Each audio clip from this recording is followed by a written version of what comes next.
Querido amigo, hoje o nosso alvo é estudarmos o capítulo 3 da profecia proclamada por Oséias. Nós vamos estudar Oséias 3, 1 a 5. São apenas 5 versículos desse capítulo. E nesse capítulo o profeta Oséias relata a ordem que Deus lhe deu. Uma ordem difícil de ser cumprida, uma ordem humanamente até impossível de ser cumprida.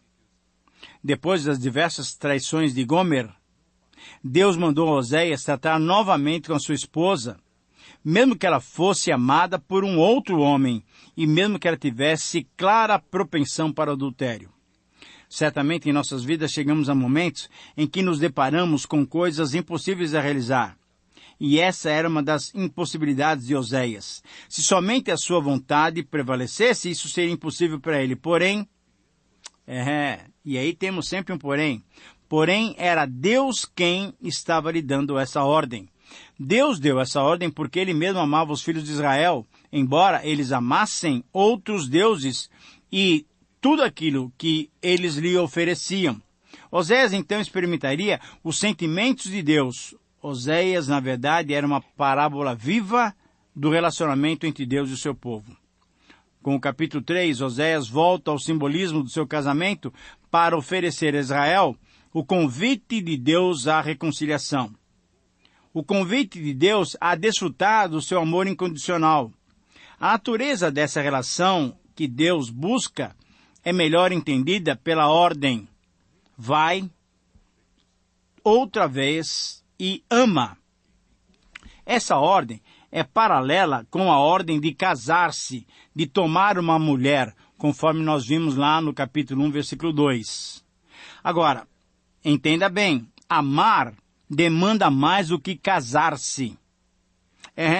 Precisamos entender que amar exige muito mais do que casar-se. Deus exigia que Oséias manifestasse uma relação que dá valor a outra pessoa.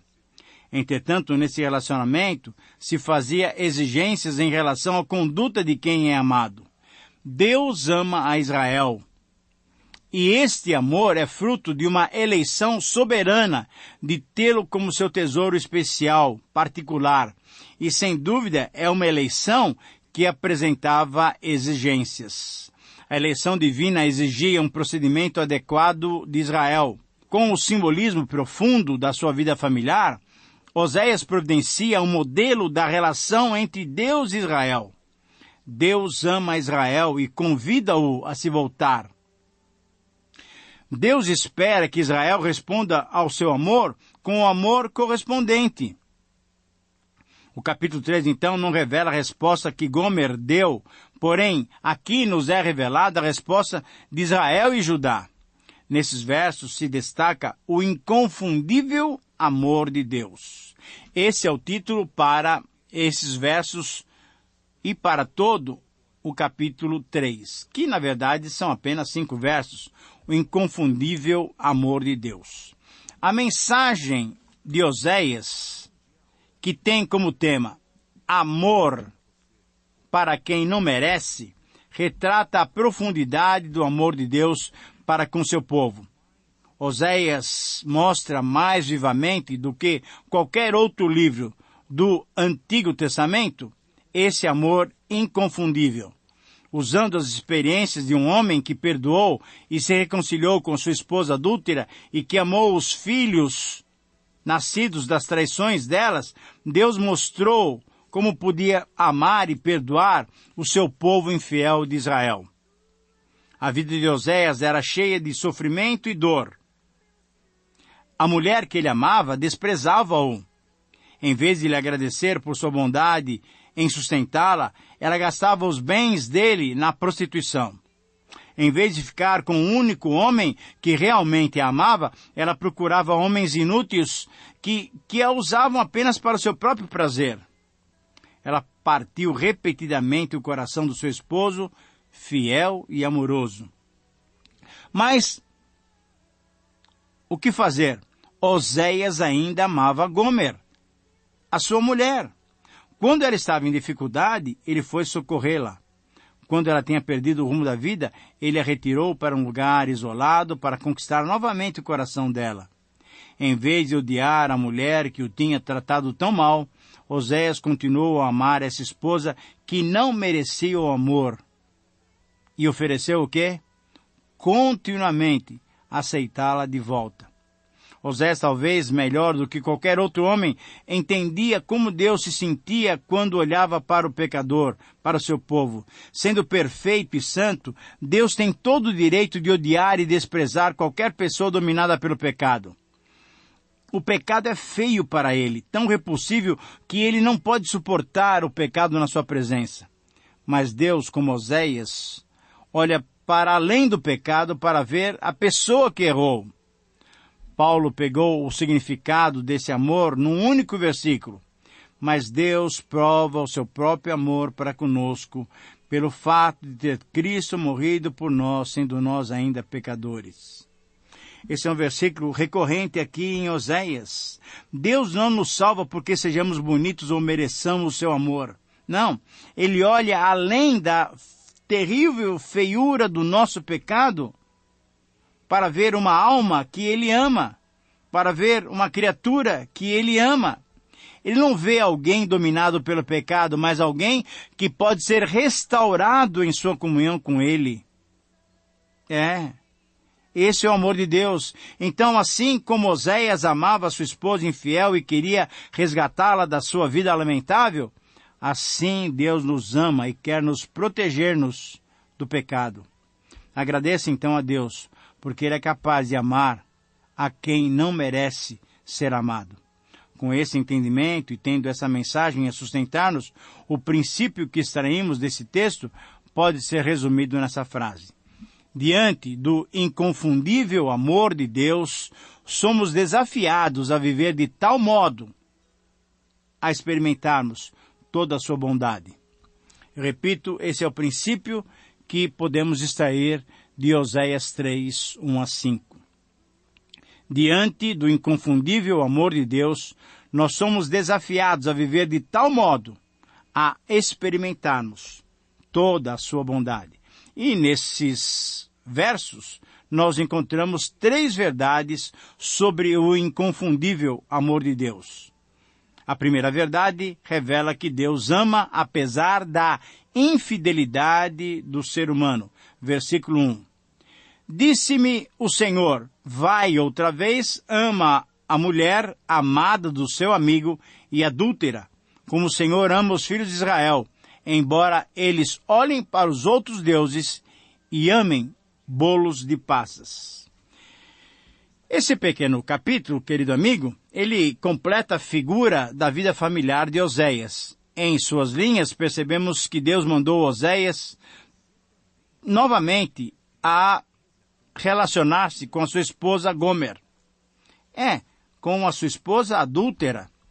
Mas, sobretudo, é interessante notarmos que na ordem, Deus já avisava a Oséias que a sua esposa era amada por um outro homem e correspondia a esse amor. Assim como ele mesmo amava a Israel e Israel lhe era infiel, assim como Israel era amado pelos ídolos e se inclinava para eles, se inclinava para os bolos de passas ou bolos de uva, uma clara referência ao vinho, à bebida forte que lhe era agradável, assim mesmo Oséias deveria voltar e conceder mais uma oportunidade para Gomer. Especificamente nesse verso 1, encontramos o Senhor dando então essa ordem clara para Oséias: vai outra vez e ama uma mulher. Agora, é importante notarmos e destacarmos o sentido dessa ordem. Observamos que o verbo amar é a palavra-chave desse verso, pois aparece 4 vezes nessas poucas palavras. Todo o capítulo explica o conteúdo desse amor. Como o Senhor ama os filhos de Israel.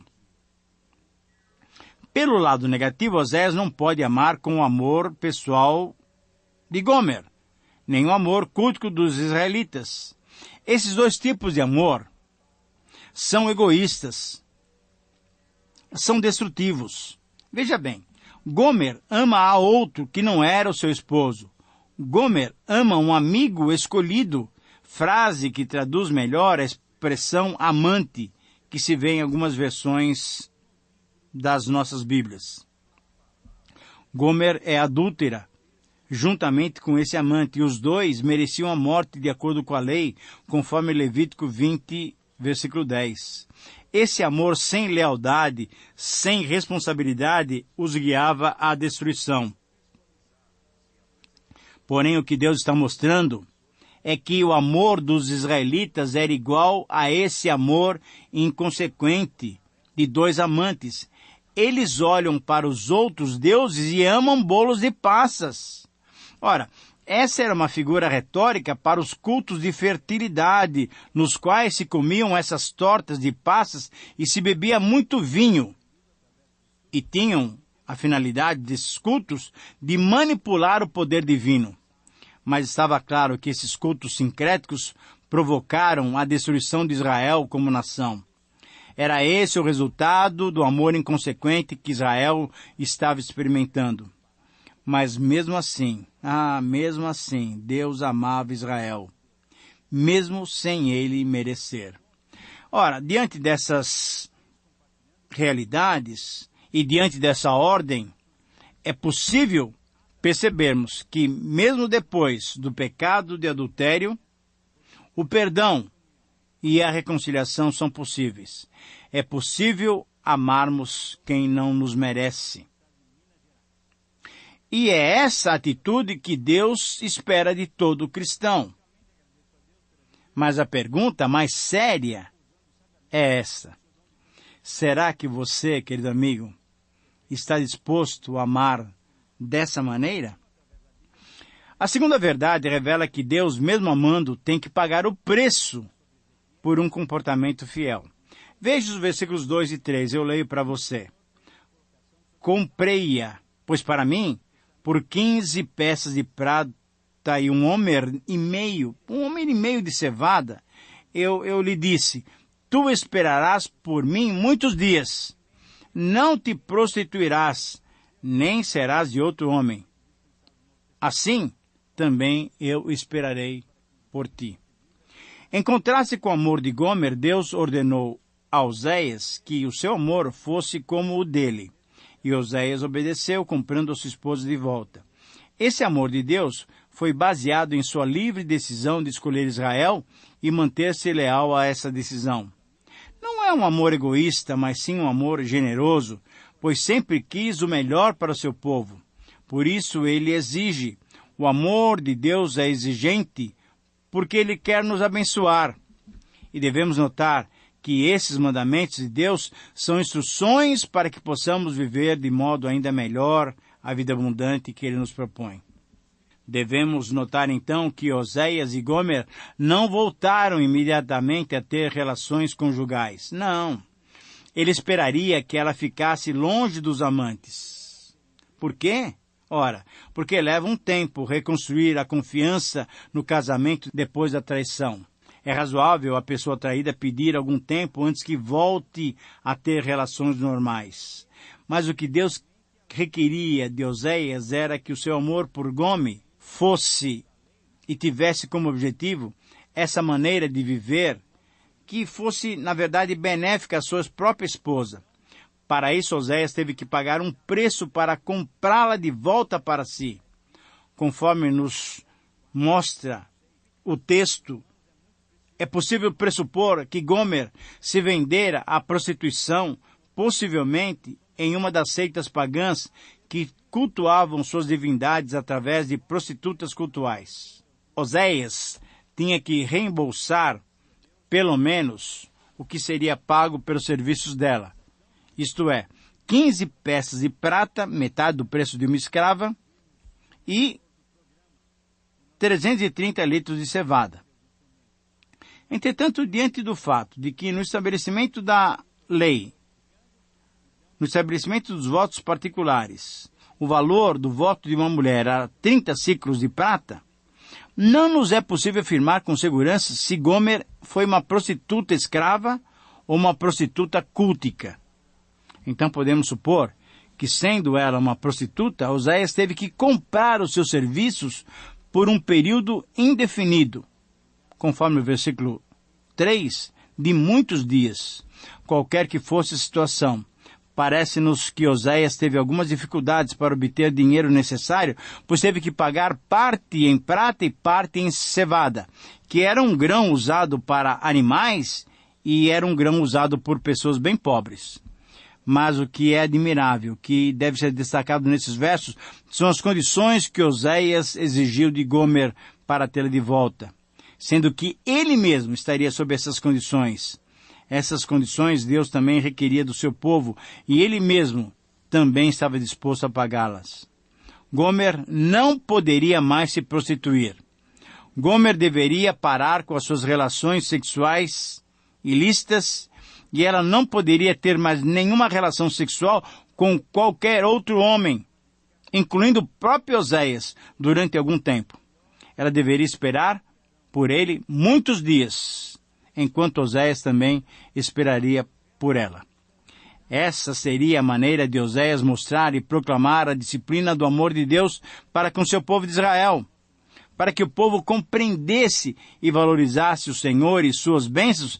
Teriam de sofrer a perda da sua identidade nacional e cultica por um período indefinido de muitos dias, enquanto estivesse disperso como nação. E enquanto isso, Deus também estaria esperando pelo seu povo.